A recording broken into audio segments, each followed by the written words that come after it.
Ya. Vamos a dar inicio a la 12ª sesión del seminario Magister DIM de este semestre, la última sesión. Eh, bueno, agradecerles por su participación durante todo el semestre en los seminarios.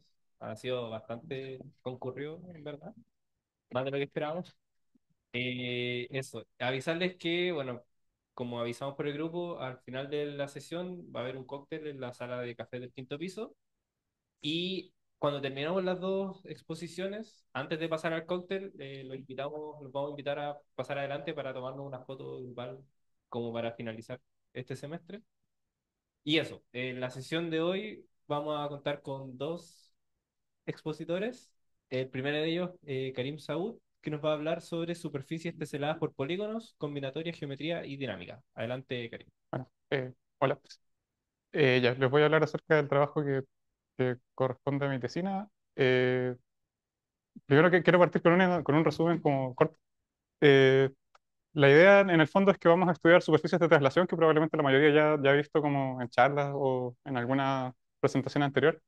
La idea es que son polígonos en el plano que se van a cortar y se van a pegar como bueno, los lados de paralelos y de igual largo. En esos objetos queremos estudiar un objeto algebraico que va a estar asociado, que va a ser un poco más abstracto, un poco más raro, pero esa es como toda la idea. Entonces, va a haber como muchas cosas, pero todo el objetivo es poder introducir esas dos cosas y explicar cómo qué es lo que estamos haciendo. Entonces, bueno, los contenidos son esos, pero no importa. Ya, entonces, superficie de traslación. Como acabo de decir, tenemos polígonos en el plano y identificamos sus lados de acuerdo a traslación, o sea que tienen que ser paralelos y de igual tamaño. El ejemplo más clásico es el toro cuadrado, ¿cierto? Tomamos un cuadrado, identificamos dos lados opuestos, obtenemos un tubo, identificamos los dos circulitos que quedan alrededor del tubo y obtenemos un toro, y eso es un toro. Ahí están las dos curvas, más o menos, se cacha. Ya. Eh, Propiedades topológicas. Primero, la superficie es compacta porque los polígonos cerrados son compactos y son una cantidad finita de ellos, así que los unos es compacto, después toma un cociente y sigue siendo compacto. Eh, Como las traslaciones, que son las maneras de pegar, son holomorfas, son como trivialmente funciones derivables complejas, obtenemos lo que se llama una superficie de Riemann, que es simplemente una superficie topológica que localmente se ve como el plano complejo. Ya, dos detalles más. En el plano complejo tenemos una forma, una forma que en el fondo nos da una noción de dirección, que es, digamos, de z. Eso se puede pasar a la superficie debido a que las traslaciones son, digamos, tienen derivada trivial. Entonces, en el fondo, como que podemos pasarla por cartas locales y después todas van a ser compatibles y vamos a obtener una forma definida en toda la superficie. Entonces, tenemos una noción como de norte en nuestra superficie, tenemos como dirección. Eh, Eso va a ser verdad en todas partes, excepto en los ceros, excepto en los vértices. Este no es un buen ejemplo, pero acá van a pasar cosas raras en general. Acá no, pero en la mayoría de los casos sí. Ya, y esos puntos van a ser ceros de esta forma holomorfa. Eso es como solamente la parte más. A lo mismo. Ya.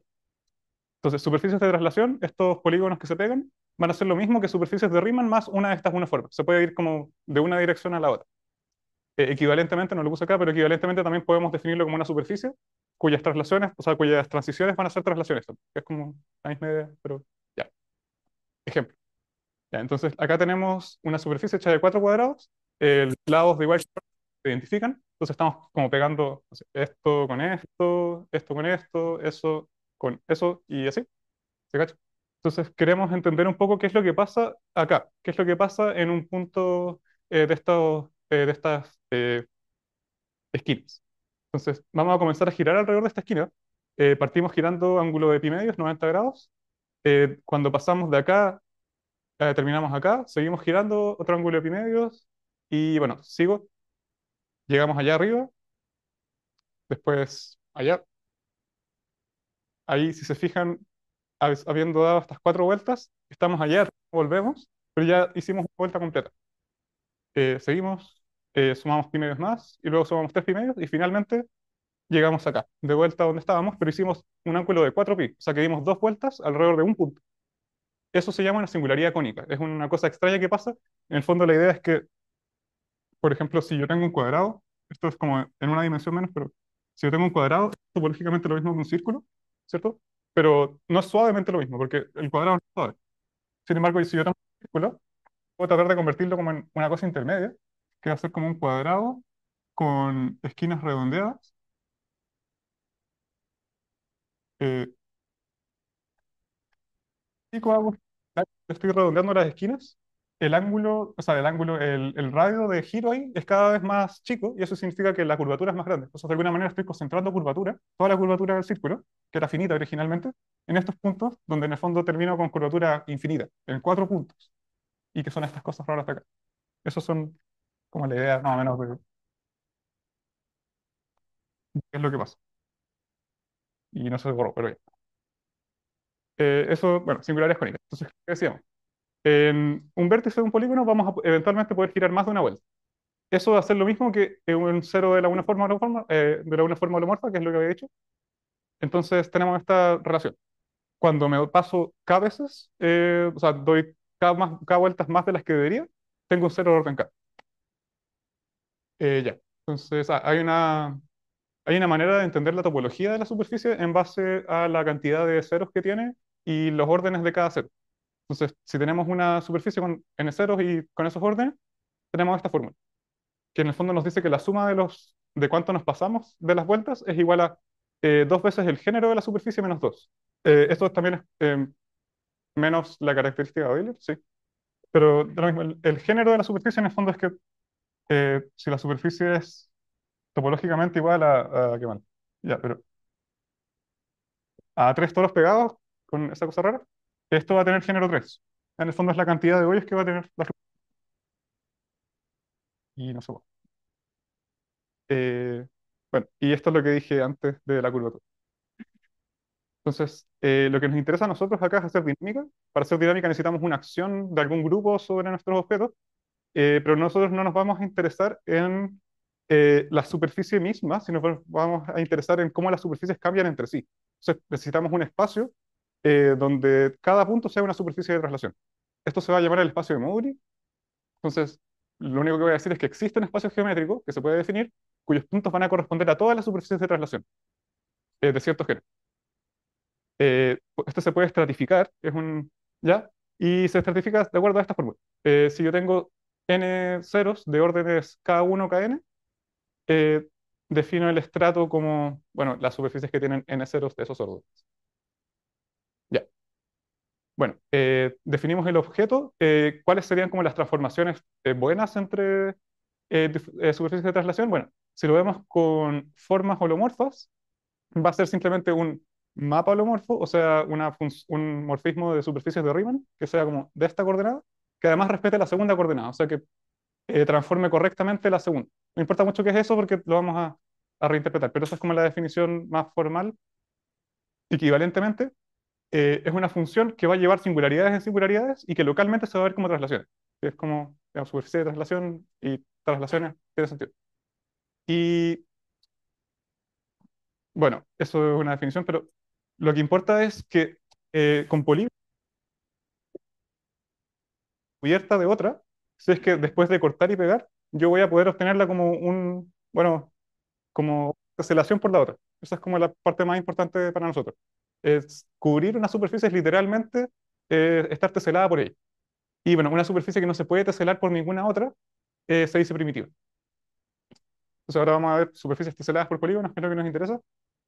Entonces, ya, tomamos un polígono que vamos a pedir que sea simplemente conexo, o sea, que no tenga hoyos, y bueno, que tenga 2m lados, que van a estar identificados por traslación y todo eso. Tomamos una cubierta de traslación. Como dijimos, es una manera de teselar la superficie X con n superficies iguales a P. Entonces, bueno, X se puede presentar con polígonos que van a estar formados por copias de P y estas copias se pueden codificar de acuerdo a ciertas permutaciones. Hay una manera combinatorial de tomar todas las copias de P y pegarlas de acuerdo a cierta cantidad de permutaciones que van a ser M, que va a ser la mitad de la cantidad de lados, y lo vamos a ver ahora. Entonces, el ejemplo más simple y más estudiado es el de los origamis o superficies cuadriculadas. El ejemplo que vimos antes, si nosotros etiquetamos los 4 lados, vamos a tener estas dos permutaciones. ¿Cuál es la idea? H va a ser de horizontal o de sí, horizontal. Entonces, lo que me va a decir esta permutación es, si yo estoy en uno y me muevo a la derecha, aparezco en 2. Es ese ciclo ahí. Si yo estoy en 3 y me muevo a la derecha, aparezco en 4. Entonces me está diciendo en el fondo cómo se pegan estos lados. B va a ser de vertical y la misma idea, ¿cierto? Yo te parto en uno, me muevo hacia arriba, aparezco acá en 2, me muevo hacia arriba, aparezco en 3 y me muevo hacia arriba y vuelvo a 1. Entonces tenemos este ciclo de largo 3 y tenemos también, bueno, este ciclo de largo 4 que es que si estoy en 4 y me voy hacia arriba, vuelvo a 4. Entonces, esto es como lo más importante para nosotros, una manera combinatorial de ver todas estas cosas.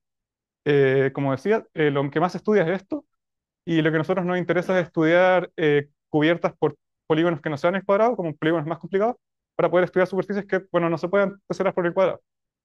Entonces, vamos a mostrar, bueno, quiero, bueno, brevemente voy a hacer dos cosas. Primero, voy a introducir lo que es el grupo fundamental, que probablemente algunos ya lo tienen que haber visto, pero la idea es que si yo tengo un espacio topológico, quiero poder entender como cuáles son sus hoyos, de alguna manera. Si tengo una cosa como esta, que todavía creo que se ve un poco, me gustaría ver, tengo este espacio, y la idea es que yo quiero saber, ¿tiene hoyos en mi espacio o no? Entonces lo que hago es que tiro, no sé, una cuerda, ¿ya? Agarro el otro extremo de vuelta, y lo que hago es que comienzo a tirar de la cuerda desde los dos extremos. Entonces, si no hubiera nada acá, o sea, como si hubiera espacio acá, yo podría agarrar mi cuerda de vuelta, ¿cierto? Como que es como lo normal, uno lo hace acá y funciona. Ya, pero imagínense que hubiera un hoyo acá. Entonces, yo tiraría de mi cuerda, sería como cada vez más chica, pero en algún momento me toparía con algo. No sabría qué es porque no está en mi espacio, pero hay algo que no me permite traer la vuelta, la cuerda de vuelta. Entonces, eso en el fondo es una manera de medir que mi espacio, digamos, no es simplemente conexo, o sea, tiene hoyos. Lo interesante de esto es que estas cuerdas, que son curvas nomás, se les puede dar una estructura de grupo. Entonces, no solamente puedo decir si mi espacio tiene hoyos o no tiene hoyos, sino que además puedo medir como cuántos hoyos tiene, de alguna manera. Y eso se hace mediante un grupo que se llama el grupo fundamental. El grupo fundamental simplemente se define como yo tengo una curva, no sé, que va de A a B, y tomo una curva que va de B a C. Esto técnicamente no es el... ya, curva acá, voy a borrar esto. Entonces yo defino si esto es U y esto es B, la curva que va a ser simplemente como ir de A a C, ir la curva que junta las dos, concatenar. Entonces, dado, ya bueno, esto nos da casi una estructura de grupo, y el último detalle que quiero mencionar es la noción de homotopía. Cuando yo concateno dos curvas, siempre aumento el largo, ¿cierto? Intuitivamente. Entonces, ¿cómo puede ser que esto sea un grupo si es que yo voy a querer tener inversas? O sea, voy a tener una curva, voy a tener otra curva, voy a querer multiplicarlas y que me dé la curva nula, la curva cero. Entonces no se puede, porque los largos aumentan. Entonces, para arreglar ese problema, lo que nosotros hacemos es definir el concepto de homotopía. Entonces, homotopía es simplemente la noción que todos conocemos eh, de deformación continua. Si uno dice que la topología es el estudio de deformaciones continuas de espacios. Entonces yo tomo una curva U y una curva B y yo digo que son homotópicas y lo escribo como así generalmente. Si es que yo puedo deformar continuamente U en B, que en este caso se ve que se puede hacer. Básicamente, ¿cuándo no voy a poder hacerlo? Cuando haya hoyos, porque ahí no voy a poder moverlo. Entonces, usando homotopía, yo lo que hago es, en vez de considerar las curvas en sí, considero sus clases de homotopía. Considero, por ejemplo, la curva trivial va a ser como la curva que no hace nada, que se queda ahí. Pero, por ejemplo, si yo tengo un loop que no tiene hoyos acá, yo siempre lo voy a poder deformar y, bueno, se entiende como achicarlo, que quede como así, y después nada. Entonces, voy a considerar que es igual a la curva trivial.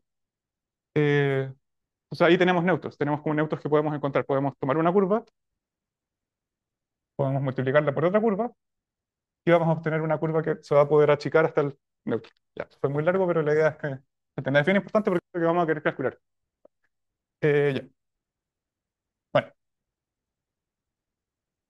Entonces, hablando sobre eso, no voy a dar más detalles porque no sé cuánto me he demorado, pero las curvas, las permutaciones de monodromía se pueden entender de acuerdo a algo que se llama la presentación de monodromía del grupo fundamental. Cuando yo tengo una cubierta de una superficie por otra o de algún espacio por otro, que en el fondo es una noción como de que yo tengo, no sé, este es mi espacio como el cuadrado y tengo otro espacio que está hecho de tres cuadrados que se van pegando de alguna manera y que todos terminan llegando a esto.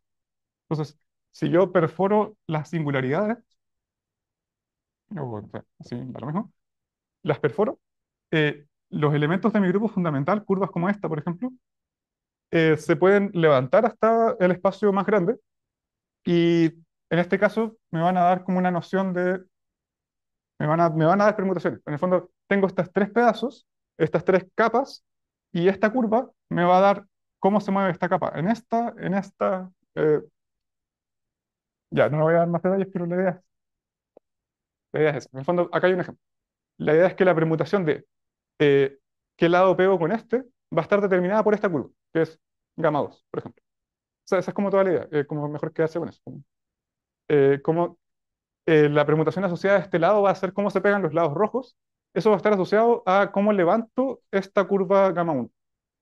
Y eso era lo que quería decir. Ya. ¿Qué superficie queremos estudiar? Entonces voy a mencionar, mi profesor guía publicó un artículo hace un tiempo acerca de superficies que salen de poliedros, ¿cierto? Como de sólidos platónicos.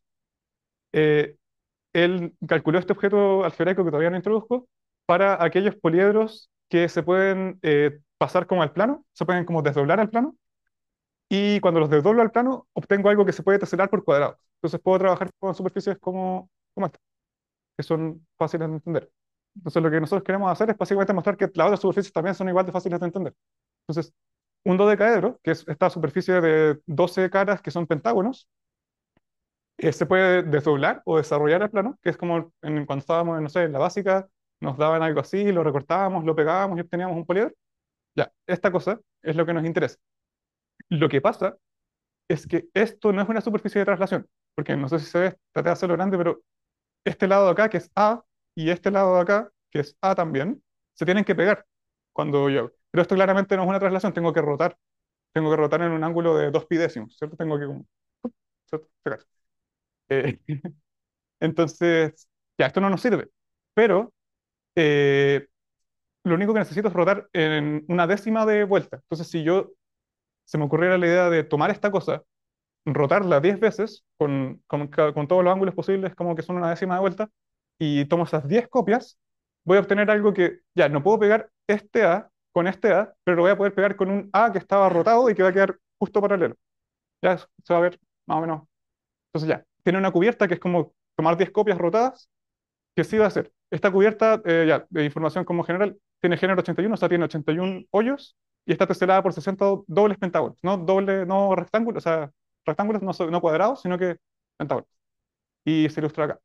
Entonces es gigante, pero básicamente, si se dan cuenta, es esta cosa que vimos antes. Es esto 10 veces, rotado. Entonces ahora ya no lo voy a, no voy a decir cómo se pegan, pero la cuestión como que se caché que esta cosa va a estar pegada con algo. Ya. Es muy bonita esta imagen. Esta imagen la saqué, lo dije acá, no sabía cómo decirlo, pero digamos, lo saqué con el código de otro artículo. Ya, así que no es mía. Yo la roté, ¿no? Ya, acción de SLDR, ya. Dijimos, tenemos las superficies, no sé cuánto me he demorado, pero tenemos la superficie. Queremos hacer dinámica acá, entonces necesitamos una acción. La idea es súper simple. Tomamos polígonos en el plano y tomamos matrices. Entonces nosotros aplicamos las matrices a los polígonos, los deformamos y obtenemos otra superficie que va a ser parecida, donde los lados que eran paralelos antes van a seguir siendo paralelos, pero van a estar deformados, van a estar como rotados, bla, bla. Entonces, bueno, esto que acabo de decir acá. Tomamos una matriz NSL2R, le aplicamos a cada polígono la matriz, lo deformamos y vamos a poder identificar todo como antes, solamente que geométricamente va a ser un objeto un poco distinto. Esto nos va a dar una acción en este espacio de módulos. Por eso queríamos como esta cosa súper abstracta de un espacio tal que cada punto es una superficie, porque queremos tener un espacio donde podamos decir, estamos haciendo dinámica ahí. Para los miembros del grupo ergódico, menciono que si nosotros nos metemos como a al grupo diagonal, solamente las matrices diagonales que están acá, que se pueden parametrizar por una exponencial, básicamente para que sea un morfismo, obtenemos algo que se llama el flujo geodésico de Teichmüller, que es un flujo real, es una acción, digamos, de tiempo continuo, y se probó en los 80, el 82 por Masurevich, paralelamente, que este flujo es ergódico. Y digamos, hay cosas súper interesantes que estudiar acerca de eso, porque te permite las superficies de traslación, una de las motivaciones que tienen es estudiar billares, como en mesas de billar, y el flujo de Teichmüller de alguna manera permite como alargar, adelantar el tiempo, como hacer que todo funcione más rápido y no sé. Pero no lo vamos a usar, solamente era como mencionar. Ya. Lo que sí a nosotros nos interesa son los estabilizadores de esta acción. Entonces, sí, ¿cuánto? Ah, 5 minutos, buenísimo. Chucha, ya. Eh, los estabilizadores de esta acción, o sea, como las matrices que toman una superficie y la devuelven a la misma superficie, se llaman grupo de Dirichlet, algún nombre. Bueno, ejemplo, para el cuadrado, ¿cierto? Esta superficie que ya vimos, el cuadrado, el toro cuadrado, el grupo de Bich es SL2Z. Son todas las matrices invertibles con coeficientes enteros. ¿Cómo se ve esto? No lo voy a hacer, pero se ve porque este grupo está generado por estas dos matrices y estas dos matrices se pueden ver que están en el grupo de Bich. ¿Cómo lo vemos? Rápidamente. Este es el cuadrado, el toro, ¿cierto? Lados opuestos identificados, aplicamos la matriz, la deformamos, en el fondo es como hacer como, no sé, ¿ya? Después cortamos de acuerdo a esa línea y después volvemos a pegar como esos dos triángulos. Y obtenemos algo que no es exactamente lo mismo, pero igual tiene lados opuestos identificados. Pero cambió un poco la manera en la que... Entonces, este cambio de pasar de acá a acá nos dio una función, realmente. No lo voy a decir mucho tiempo, pero si se fijan, tengo una función que me da este lado vertical, ahora es una diagonal. Entonces tengo una función del cuadrado en sí mismo, que se llama homeomorfismo afín, que es lo que nos interesa estudiar. Si un homeomorfismo afín es una transformación de mi superficie en sí misma, que se ve localmente como aplicar una matriz y trasladar, que es literalmente esto. Aplico la matriz, corto, muevo algo, eso es un homomorfismo afín. Entonces, debido a la estructura que tiene la superficie, las matrices que pueden aparecer localmente son siempre las mismas. Son como en este caso, que este es el caso más simple, pero de hecho es como todo el caso, sí. Siempre voy a solamente rotar, siempre voy a solamente estirar, la parte lineal siempre es la misma. Eh, lo interesante de esto es que existe esta secuencia exacta que básicamente nos dice esto. El grupo de Bitch se puede ver como el grupo de transformaciones afines por sobre el grupo de automorfismos, que son los automorfismos y los morfismos invertibles cuyo inverso es un morfismo. Ya. El objeto que queremos estudiar es la monomialidad de Kontsevich-Zorich. Eh, la órbita de nuestra acción es lo que nos interesa, la cerradura de la órbita. Nos interesa estudiar el grupo fundamental, lo que estaba explicando acá. Esto va a ser un grupo fundamental de Orbifold porque la estructura es un poco más rara, pero en el fondo es la misma idea. Eh, Realmente a nosotros no nos interesan las cerraduras porque en el caso de superficies de Bitch, lo que acabamos de decir, las órbitas van a ser cerradas. Ah, no, dije que era... Bueno, podemos tomarlo como definición. Una superficie de Bitch es aquella cuya órbita es cerrada.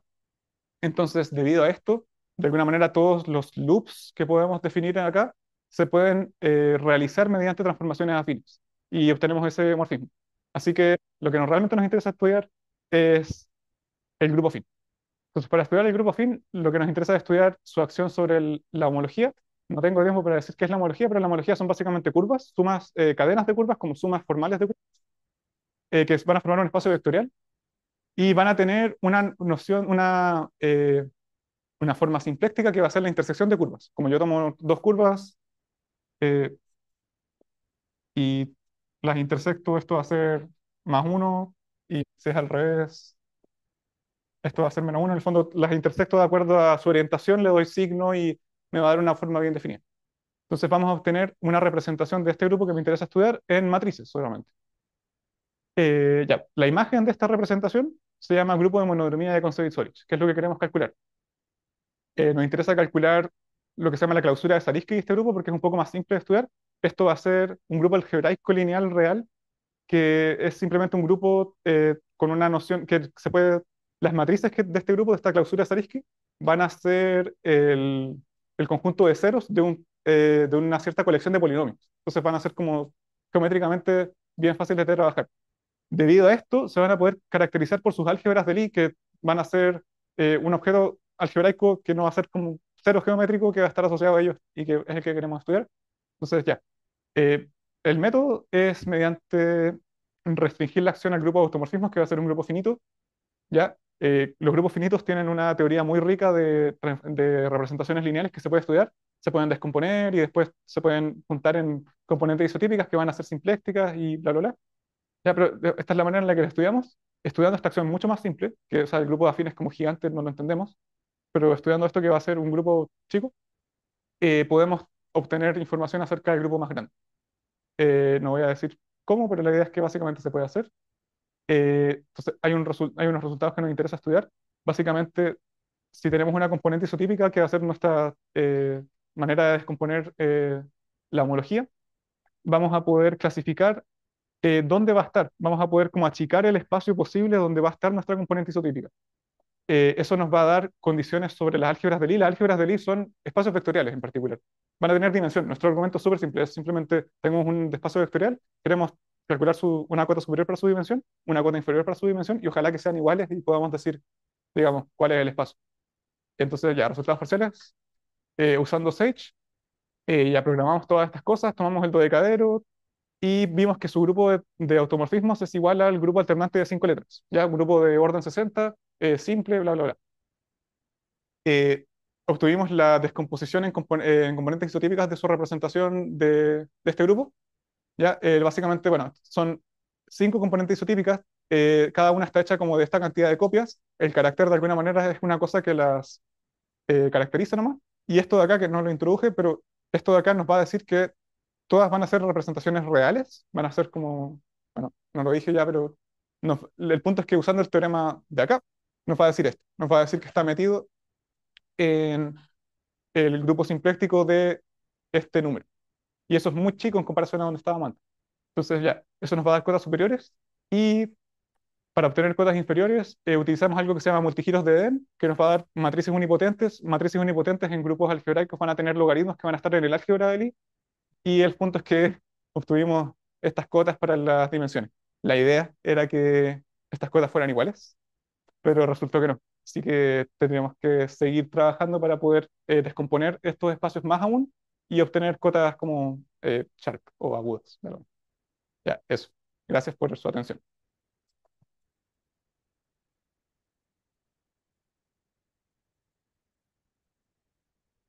No sé si hay tiempo para preguntas, pero... Ah, ya, bueno.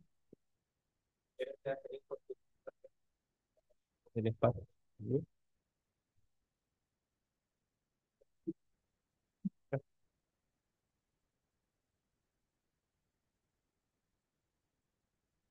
Eh, Tengo varias preguntas. Ah, buenísimo. Primero, sí, ¿cuál es la relación del grupo fundamental de Orbifold de la órbita con el grupo fin? Ah, no, no pregunté eso, bueno. Ya, no, mira, la verdad, probablemente usando el Loops, pasándose a las cartas locales, puedes ver que esto funciona. En el fondo, la idea es que primero tienes que la órbita, la cerradura de la órbita no tiene puntos extra, ¿cierto? Porque es la misma órbita. Entonces, todas las curvas que tú puedas encontrar dentro de la órbita van a poder realizarse por matrices, ¿cierto? Eso es como más o menos se cacha intuitivamente ya. Lo otro importante es que ya tenéis que, cuando los Orbi-loops se supone que son como una curva normal en las cartas que como que va saltando. Esos saltos elementos del estabilizador y hay un resultado que está escrito como en algunas partes de, que dice básicamente que el estabilizador de la órbita va a ser el grupo fin. Entonces, como que juntando esas dos cosas, podéis encontrar que todo se puede realizar con eso. Más o menos. Eso. Más o menos. Sí, Y sí. lo otro, el grupo simpléctico, como entraba ahí, ¿qué es lo que estáis Lo que pasa es que viendo? estamos viendo la acción sobre la homología y la acción del grupo afín, como es simplemente la acción como del mapping class group sobre la... Entonces, eso va a respetar la intersección de curvas. Y la intersección de curvas es una forma simplectiva, así que va a Sí, ser... ¿qué pregunta? ¿Hay pensado verlo como directamente en el Mapping Class Group? Ah, Ver qué es lo que hace. no, no lo pensé. O sea, es que dentro del mapping class group es esto. Como que, ¿El Symplectic? o sea, no, es el grupo afín. Es como pasar el grupo afín al mapping class group. Claro, pero caracterizarlo como alguna, Ah, caracterizarlo de alguna como, manera. O sea, que como se puede caracterizar, no sé, simpatizante con los Symplectic, no porque sé. O sea, es que lo puedes caracterizar como las transformaciones afines, pero no se me ocurre como, no, pero no lo hemos visto. claro, Pero podría ser. porque el problema es que la representación Symplectic igual pierde cosas Claro, en la idea es que teoría. está simplificando el problema como a ya lo más bajo posible. pero sí, igual puede ser una buena idea, no sé. Según Rodolfo, este es un problema muy complicado y esto ya costó un poco, así que sí, eso. Ya, eso, amigo. Bueno, eso. Gracias. Creo que nada. Sería. A ver.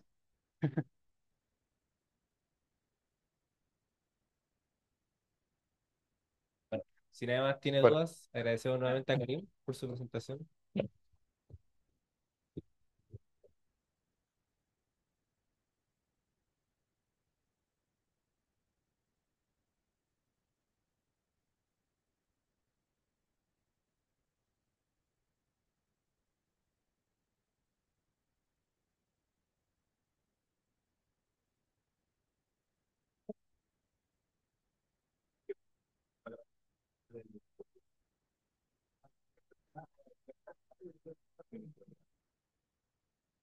Esto lo pones ahí en el cuello y esto te lo guardas en el bolsillo.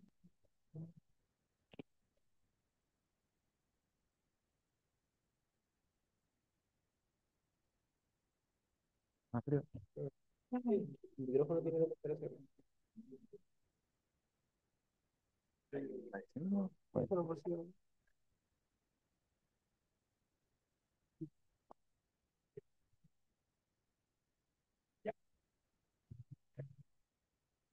Bueno, ahora vamos a dar paso a la segunda presentación del día de hoy, que es a cargo de Gabriel Ortega, que nos va a hablar sobre integración de modelos predictivos de dificultad en un enfoque bayesiano para el desarrollo de ítems. Adelante, Gabriel.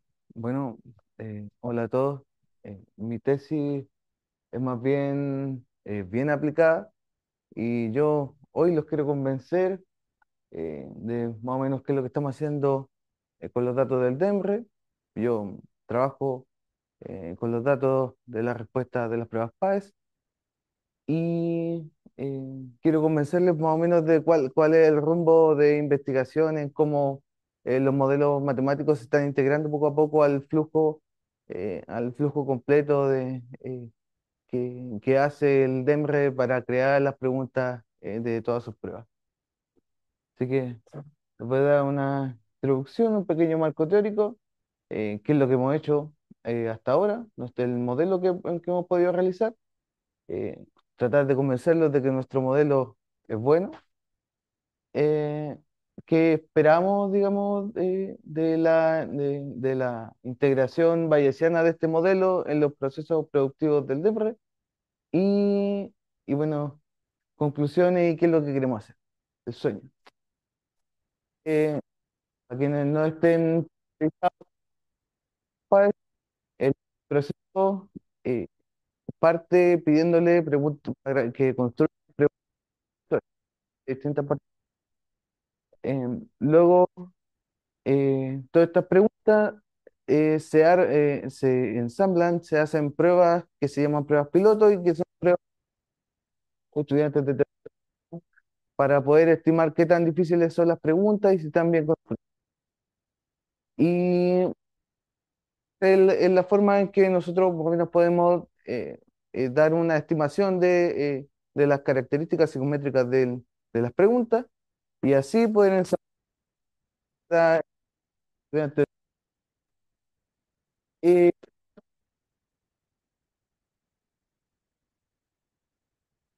pilotar así como una prueba física muy lento.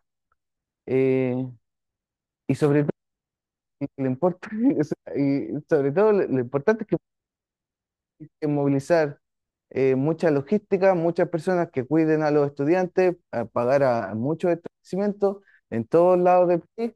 Entonces, extremadamente caro. Y si los ítems pueden ver estudiantes, hay la posibilidad de que los ítems se filtren. Hay un lapso de tiempo, por supuesto, en que son probados y caen en una prueba oficial, pero igualmente los ítems son expuestos. eh, y bueno, y se requieren grandes muestras de calibración. Estamos hablando de miles de estudiantes que solo hacen la prueba. Solo- Y bueno, la pregunta es, ¿qué pueden hacer las predicciones automáticas de dificultad? para ayudar a los problemas que tiene el pretesteo, que la eh, predicción automática de dificultad. Hace tiempo ya, digamos, desde los 2000, se estaba diciendo que uno no necesitaba que los estudiantes pudiesen responder las preguntas para tener una estimación de qué tan difícil era. Como que si uno usaba características lingüísticas del ítem, número de palabras, qué tan índice de complejidad del ítem, estamos hablando de los dos, todavía no, sin machine, hablaba de que uno podía tener información y era que nosotros necesitásemos menos personas para ampliar que uno requería. Eh, y bueno, es que lograba hacer una predicción.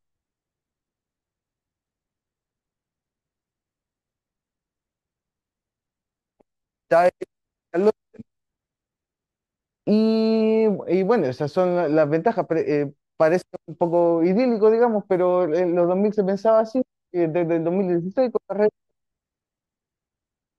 como que empezó a ser posible, digamos. Y bueno, lo otro es que eh, las pruebas piloto, con lo que contaban, eran como grupos de expertos que te decían qué tan difícil era un ítem o no. Pero ya hace tiempo que como que estos sistemas de predicción automática como que le ganaban a estos expertos. Esto ya hace mucho tiempo, ¿no? Así como 2005, 2010 ya le ganaban. Entonces había un poco esta sensación de que esa era la manera de integrarse. Primero como tratando de ayudar a hacer las pruebas piloto y luego como integrando esta predicción más fina en la prueba oficial. Ok. ¿Y que el estado actual? Que estos modelos no reemplazan la calibración tradicional y esto tiene eh, otras aristas, digamos.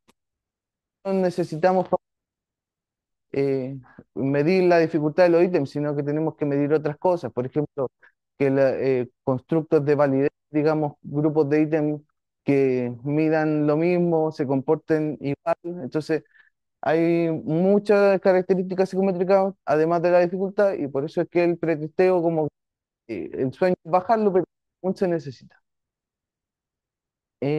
Ok. Bueno, entonces los objetivos son dos. Uno, hacer un buen modelo, digamos, con Machine Learning, y el segundo es usarlo para reducir la cantidad de personas que tienen que ser esas, las dos metas eh, grandes, digamos. Cuando le hablo de esto, el, cuando vemos las respuestas de la prueba, digamos, el modelo que se usa, y aunque yo sé que es simplecito, pero la razón de usar un modelo simple, digamos, es creciente con respecto a una habilidad latente de los estudiantes que responden y de creciente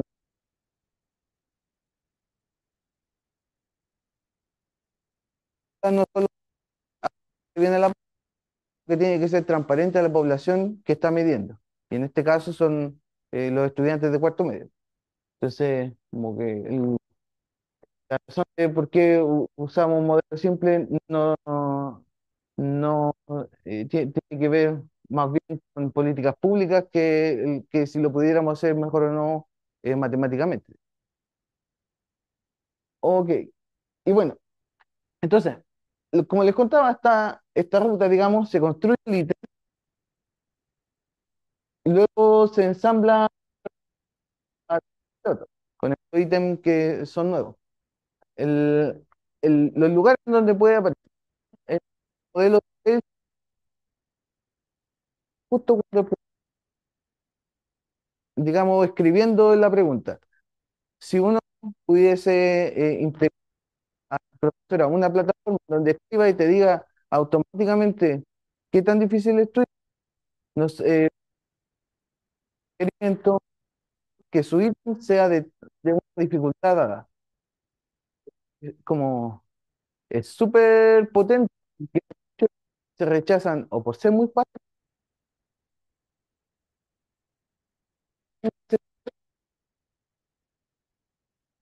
100.000 pesos, digamos, más o menos. Entonces, es mucha plata cuando se pierde un ítem. Y además es mucho tiempo, digamos, mucho trabajo. eh, entonces, digamos, como hacer que los ítems vengan como una cosa con potente, digamos. Luego en el ensamblaje del piloto, si nosotros podemos ensamblar un buen piloto, que es un buen piloto, que la dificultad de los ítems sea variada y que además las distintas formas, porque no se da una sola prueba, sino que son varias pruebas, las distintas formas tengan una dificultad similar a nivel de prueba. Y lo psicométrico del piloto. O sea, tomamos las pruebas, tomamos las pruebas, lo que recogemos y vemos y estimamos la dificultad del ítem.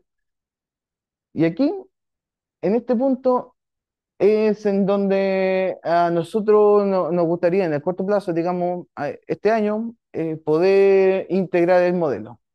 Porque si no tuviera una estimación a priori de qué tan difíciles son los ítems y después yo tengo las respuestas de cómo fueron en realidad, la estimación, para estimar la dificultad real, yo necesitaría menos muestras. Esto es eh, como el principio de la estadística bayesiana, como si yo tengo o una buena medida, o como yo sé más o menos dónde están mis parámetros, estimarlo me toma muchas menos muestras que si no supiera dónde están mis...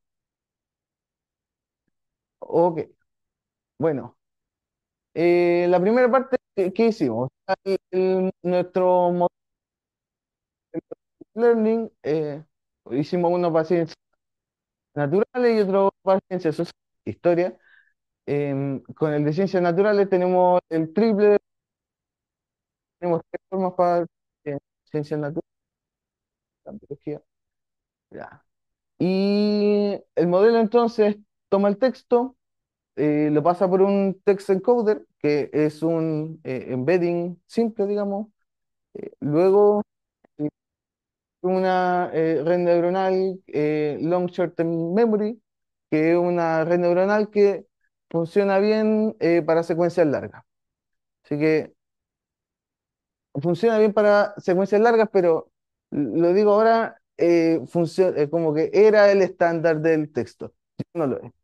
Pero a nosotros nos sirve porque también teníamos que lograr proponer una arquitectura que no solo fuera buena, sino que corriera en un computador. O sea, igual el modelo que teníamos que hacer tenía muchos requerimientos que vienen digamos. Como que tiene que correr en un computador local, tiene que, como, oh, básicamente era eso, sí, tiene que correr en un computador local y tiene que ser lo suficientemente bueno como para que lo podamos integrar y valga la pena comprarlo, digamos.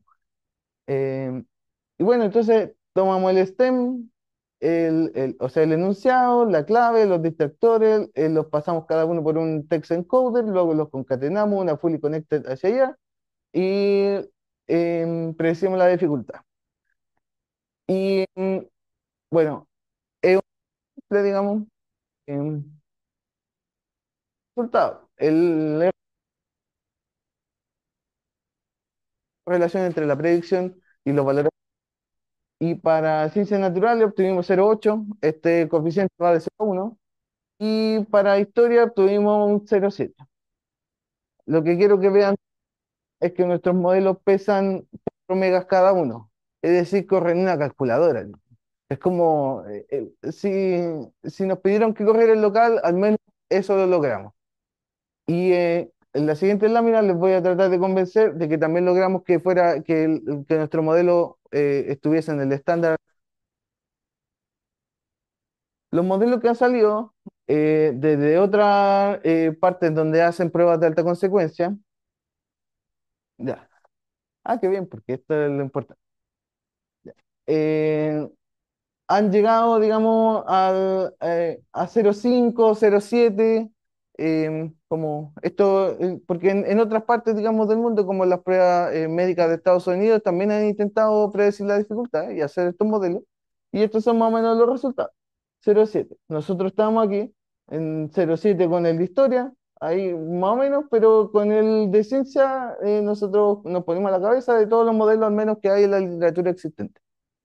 Que esta línea es que hace tiempo ya se decía que si uno lograba como un 0,64 hacia arriba, podía ir reemplazar por lo menos a los expertos. Eh, y bueno, este año, bueno, nosotros lo logramos y yo creo que muchas más organizaciones lo van a lograr a lo largo del año. Eh, ok. Y otra cosa, si con eso no los convencí, digamos, me gustaría mostrarles que cuando uno hace el pilotaje y estima la dificultad, luego en la prueba oficial tiene que estimarla de nuevo. Y entonces lo que estimaste en el pilotaje más o menos tiene que parecerse a lo oficial. Si no, hay un problema. Y bueno, aunque debería parecerse, esta predicción no está muy alejada de la que hicimos nosotros.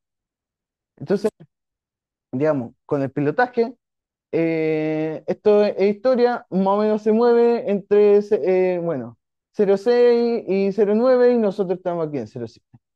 Y en ciencia se mueve un poquito alto, como en 0,8, nosotros estamos por aquí. ¿Qué les quiero decir con esto? Que igual si nosotros nos comparamos con la predicción que se obtiene con datos reales, estamos muy cerca. Así que como que por lo menos esa parte la hicimos bien.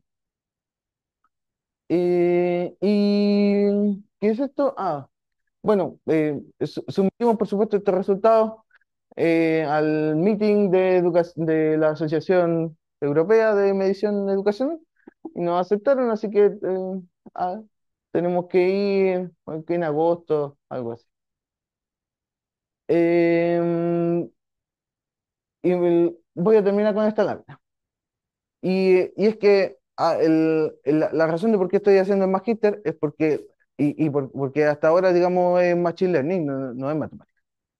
Es que a principios de año un grupo suizo, parece, em, tomó esta idea de los modelos predictivos y estimó la dificultad, pero con un enfoque bayesiano. ¿Qué quiere decir? Que los parámetros, yo propongo una distribución a priori de cómo deberían ser, y entonces estimo con menos muestras y mucho más rápido, para llegar a una buena estimación. Esa es la idea. Y ellos como que teóricamente pudieron, y esto en teoría porque su modelo era bien malo, pero si ellos tenían un modelo súper bueno, como de 0,8, como el que tenemos nosotros, podían bajar la muestra de 1.000 personas a 100 personas. Eso eso es caleta, quiero convencerlos de eso. Entonces, la idea que teníamos nosotros es que si un modelo funcionaba bien y todos los astros se alinean, podemos replicar este experimento con nuestros propios datos. Así que eso es lo que estamos haciendo actualmente. Em, Ojalá se pueda. Y, eh, y ese ha sido mi trabajo. Yo espero que les guste, que les haya hecho sentido. Muchas gracias.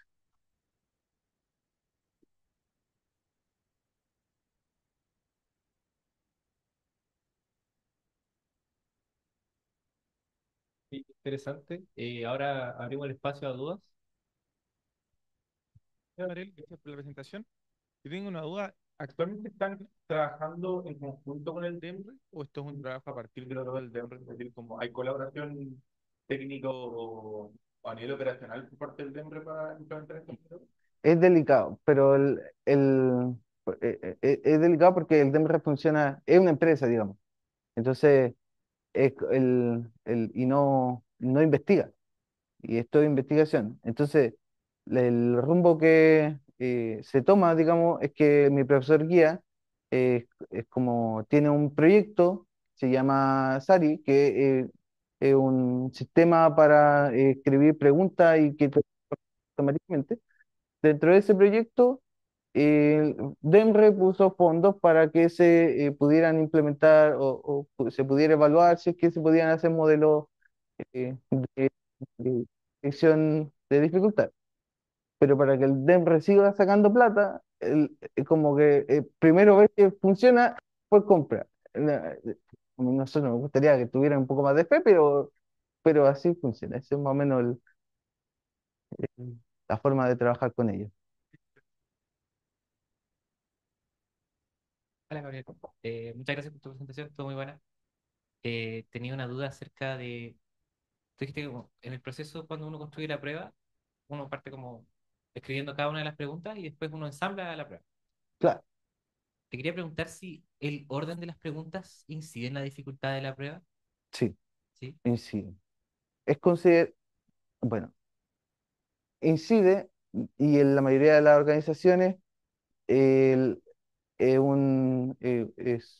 una característica que, eh, que o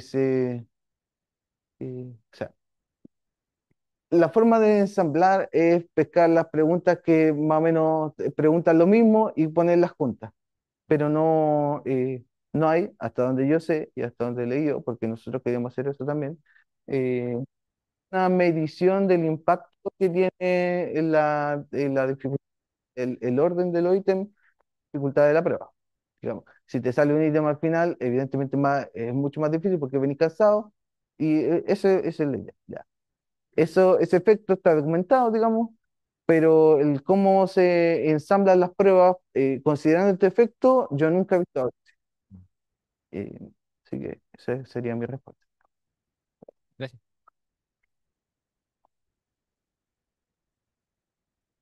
Eh, Primero que nada, muchas gracias por la presentación y también felicitaciones porque te han aceptado en el trabajo. Gracias, gracias. Bacán eso.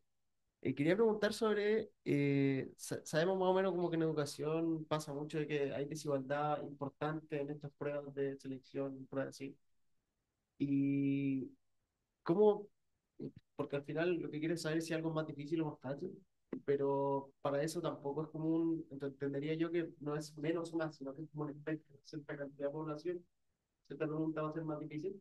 ¿Hay una forma de trabajar eso? Sí, hay algo que se llama en DIF, pero no sé cuál es la traducción, pero uno calcula la dificultad, esta estimación, considerando distintos grupos. Lo que se hace actualmente, subvenciones municipales,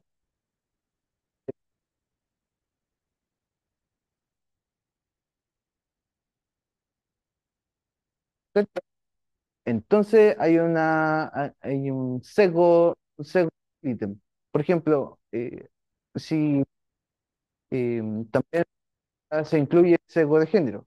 Digamos, si una pregunta toca un tema particularmente masculino y resulta que la población masculina lo responde mejor que la población femenina, entonces el ítem no se considera y se saca. Pero uno como de los tests que tiene que pasar un ítem para que esté ensamblado oficialmente es que no se que tenga una dificultad similar en los distintos grupos en donde se aplique. Eso, regiones, de todo ese tipo de grupos. Gracias. Bueno, si nadie más tiene dudas, agradecemos nuevamente a Gabriel por su presentación.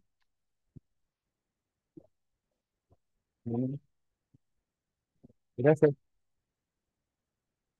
Y agradecerles nuevamente a ustedes por su participación durante el semestre. Y bueno, recordarles que hay un cóctel ahora, pero antes del cóctel los invitamos a pasar adelante para sacarnos una foto como oficial.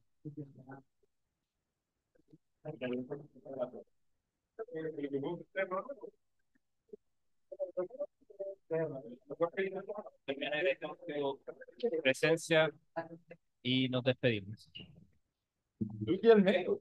Hay que pagar eso. ¿Cachai cómo se llama? Por un control, ¿o qué se va a pagar?